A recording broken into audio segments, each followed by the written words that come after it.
ماما زعلانة مني، قلت اصالحها واطلب لها عبايات من على النت، انا وهي نطلب عبايات ليا انا وهي. وما تخيلتش مصممة الازياء تعمل العبايات بالشكل ده وتطلع وتجيلي كده من على النت، ودفعت الفلوس والحاجة جاتلي بالشكل ده. تعالوا نشوف حصل معايا. عايزه اقول لكم يا بنات ان انا شفت جروب على الفيسبوك اسمه تيا فاشون، وطبعا عرفت ان اللي بيصمم للجروب العبايات السمراء والهدوم او الازياء اللي موجوده في الجروب ده مصممه العبايات واللبس فيفي الباجي. تمام، فقلت بقى ايه، انا شفت الصور قلت لما اطلب، وما تخيلتش بقى الحاجه تجيلي بالشكل الروعه اللي انتوا شايفينه ده. عايزه اوريكم اول عبايه كده، دي قماشه قطيفه ولا لون سوادها تحفه. بصوا بقى الاستراس اللي فوق ده على الكتاف ده ثابت ما بيتقطعش خالص، وحاجه كده هاند ميد تحفه. العبايه دي تمشي خروج وتمشي مناسبات، تمشي كل حاجه. احلى حاجه بقى ان هي بتدفي في الشتاء. عايزه اقول لكم الخامه القطيفه بتاعتها تحفه قوي، خامه مستورده زي ما انتم شايفين، واسعارها حلوه جدا. عايزه اقول لكم عجبتني، انا كنت جايبه العبايات دي ليا انا وماما، فاللي هو ايه بفكر ادي لماما ايه نصهم وانا نصهم، يعني انا كنت جايبه ليا واحده وجايبه لماما الباقي، فانا قلت لا احنا نقسمهم انا وماما، بس انا اكيد يعني هاخد الاكتر. بجد العبايات تحفه والماتيريال. بصوا بقى العباية دي قطيفة برضو، والأجنحة اللي موجودة عليها دي هاند ميد برضو، مصممة الأزياء فيفي ما شاء الله. جروب تيا فاشون في شوية عبايات، شايفين اللمعة بتاعت العباية، لا هي بتلمع ولا هي مطفية. السواد بتاعها تحفة، والتطريز بتاعها هاند ميد، يعني ما بيطلعش في الغسيل خالص. حاجة تحفة. ممكن تلبسي تحتيها بيزك، ممكن تلبسي زي ما انا لابسة كده بيزك قصير بنطلون. الخامة أنا بحب ألبسها على بنطلون بصراحة، عشان بقى الذبح بقى والصلاة في العيد ورمضان. أنا بحب العبايات السوداء يعني لا غنى عنها، طبعا تمشي كبار شايفين التطريز والمتانة بتاعته، بصوا استحالة يطلع في الغسيل. اللمعة بتاعت العباية لا هي بتلمع ولا هي مطفية. شايفين السواد، يعني أنا لابسة بنطلون أسود وبلوزة سودة زي ما انتم شايفين كده من تحت، سوادها السواد الاسود الفاقع ده عارفينه تحفه ما شاء الله. عجبني قوي ثبات اللون بتاعها والخامه والتطريز وكل حاجه.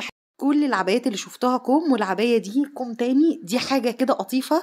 بصوا خامتها تحفه، دي تتلبس على بادي وبنطلون او بلوزه وبنطلون. شايفين القطيفه اللي فيها، الخامه بتاعتها طبعا مستورده.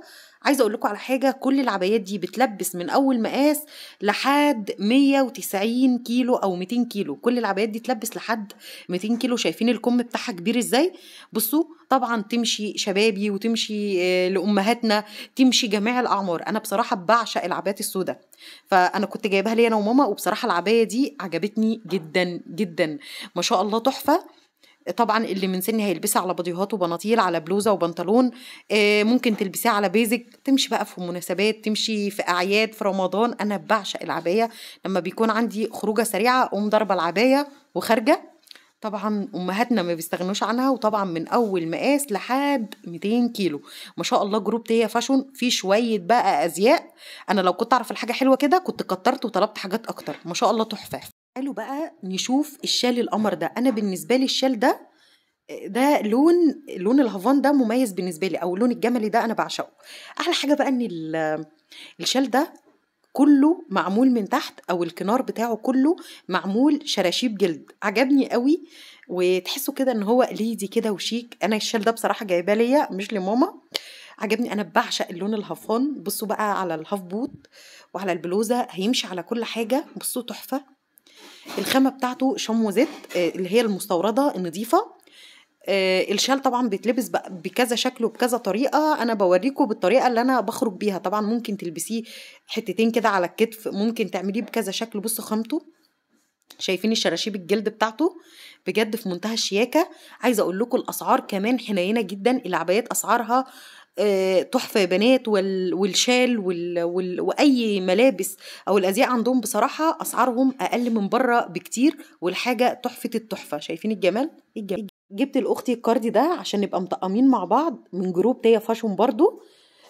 ما شاء الله تحفه. طبعا انا مش هينفع انا واختي نبقى لابسين نفس الشال يعني، فجبت لها هي الكاردي ده عشان نبقى مطقمين في المناسبه، وانا اللي هلبس الشال وهي تبقى لابسه الكاردي ده.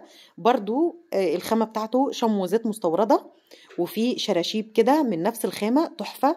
الكاردي حلو وما شاء الله في منتهى الشياكه. هو واسع عليا شويه بس هيبقى مظبوط على اختي باذن الله. وبجد جروب تيا فاشون فيه كنوز يا جماعه، انا فلوس هتخلص عليه.